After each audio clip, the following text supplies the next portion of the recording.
सांगलीत प्रति किलो बेदाण्याला 410 रुपयांचा उच्चांकी भाव मिळालेला आहे। बेदाण्याची आवक कमी झाली असली तरी बेदाण्याला सरासरी 300 ते 400 रुपयांचा भाव मिळतोय, त्यामुळे शेतकऱ्यांमध्ये आनंदाचं वातावरण आहे।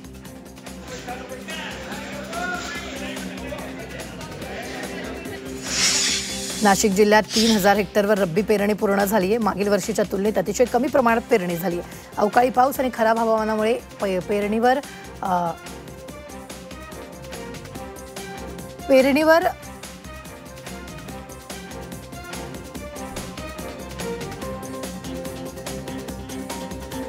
पेरणी झाली नाही, त्यामुळे यंदा उत्पादनात घट होणार असल्यानं शेतकऱ्यांमध्ये चिंतेचं वातावरण आहे। वाशिम जिल्ह्यातील कारंजा तालुक्यात तुरीवर अळींचा प्रादुर्भाव झाला। वातावरण बदलामुळे तुरीवर रोगराई पसरली। सध्या पीक वाचवण्यासाठी ट्रॅक्टरद्वारे फवारणी करण्यात येते। वाशिम कृषी उत्पन्न बाजार समिती सोयाबीनला 8,500चा उच्चांकित दर मिळाला। अवघ्या एका दिवसातच या वाणाच्या दरात 1,200 ची झपाट्याने वाढ झाल्याचं आकडेवारीतून स्पष्ट झाले। काल वाणाच्या भावात वाढ होऊन दर 4,500 ते 8,500 प्रति क्विंटल इतका झाला।